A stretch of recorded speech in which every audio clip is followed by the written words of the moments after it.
What's going on, everyone? It's Mike back again, and this could be a sad video today.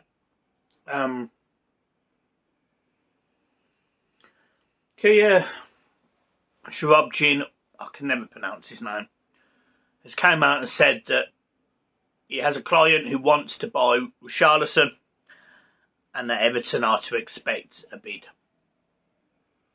My suspicion is that that is PSG, and it doesn't.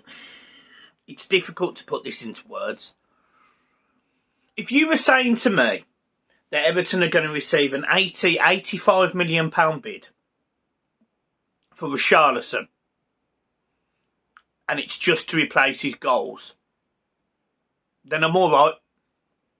I think you can replace his goals with 85 million. I mean, Aston Villa have got a deal, an absolute deal for Danny Ings, and he would outscore Joorabchian this season.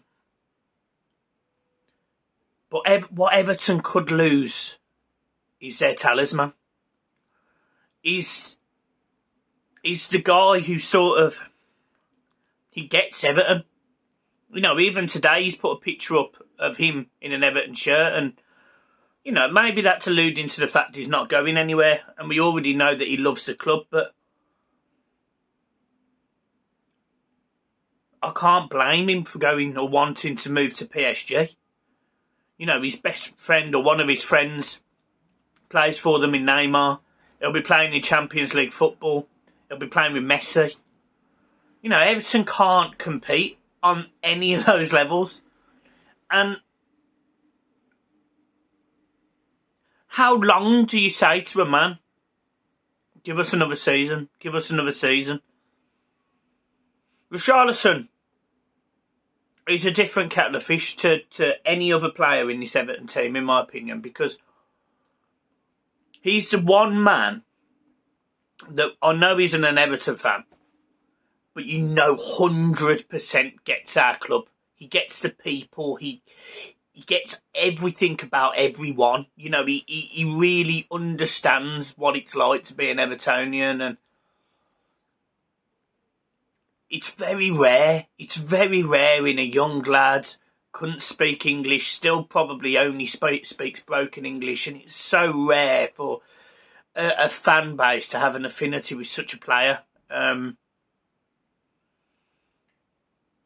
If this is true and he leaves, I will be gutted, because, as I say, I think you can replace his goals, and we've been linked with players who could have done that. Equally, we're not signing any of them. Atletico Madrid have signed Kuna, and Carrera signed for Inter Milan. So we're not getting any of those. Danny Ings was another one that I would have liked. He's now at Villa. You can replace Richarlison's goals, but you can't replace his heart. And I really think Everton will struggle to do that. I really, really do.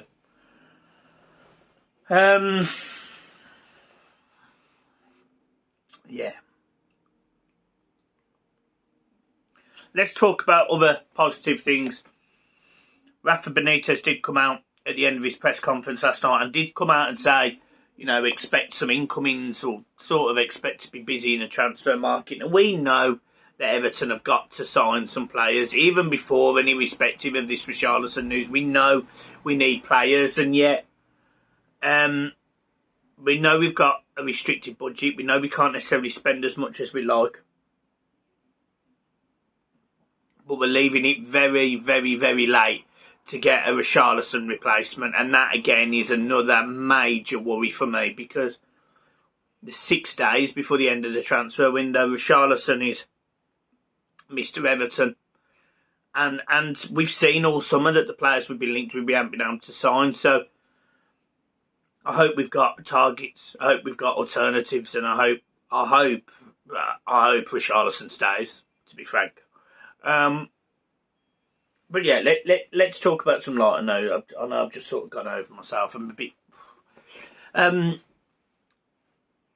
Markelio or Marcelo. He's gone back to the Netherlands today. He signed a full deal with PSV, so good luck to him.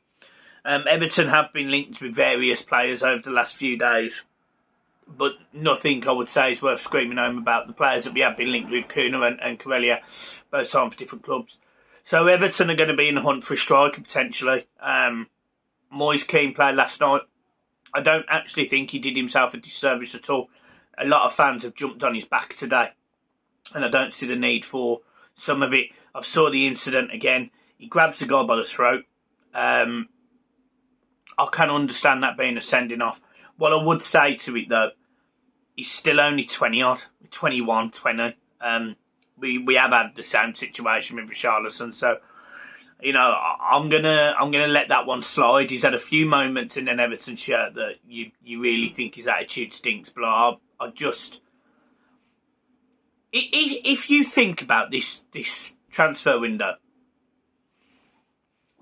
we've gone from Carlo Ancelotti being really positive and all of that stuff to looking really structured. You know, I'm more than happy with the structure we seem to be showing and the difference in football. So credit to Rafa Benitez. He spent 1.7 million on 3 players. Again, credit to Rafa Benitez and Marcel Brands. Both made an impact early doors. Damari Gray and Andros Townsend scored last night, scored the winner. Asmir Begovic, he's a very, very good number 2 goalkeeper, so no problem with that. You know, I feel like Everton are going in the right direction, but with all this upheaval this summer, you sort of sit there and you think, what's a good position for us? You know, we lose Richarlison, and it will hurt the squad. I really believe that. It will hurt the squad. It will hurt a lot. And you sort of sit there and you don't really know what direction to then go back in. You know, I went from going, I predicted we'd finish like 13th, and that was wrong. Like, I don't believe we're going to finish 13th now. I think we could be really competitive and finish in the top 7. I really do. I've seen enough positive things from Rafa Benitez to go, you know what, I'm really happy with that. But losing Richarlison could be tough, and if Rafa Benitez has a better season than Carlo did, with all of this upheaval, the turmoil, the James Rodriguez shit, the Moise Kean stuff, Richarlison potentially leaving, you know, the fact that he was basically booed out of this football club by the bedsheet brigade before we'd even started. If Rafa Benitez does better with Everton than Carlo Ancelotti did, honestly, credit to him. And it's difficult for me to argue. Now, let's look at what Everton would do with the money. Well, obviously, we can go out and spend a right back. We can go out and sign a right back. No problem. Alex Iwobi's playing well. Is he a replacement for Richarlison? Probably not. Although, he's been involved in 4 goals. He's got 2 pre-assists, 1 assist and 1 goal. I'm not usually a big one on pre-assists, but even if you go 1 assist and 1 goal, it's still much better than last season. So maybe Iwobi's stepping up. Maybe Rafa's seen something in him. Maybe he'll go out and bring in a St. Maximum or something like that. I don't know. What I will say, though, is Everton losing Richarlison means they can invest. Means they can go out and get a few players. Means they can hopefully target what Rafa thinks he needs. I don't think we need a ball-carrying central midfielder now.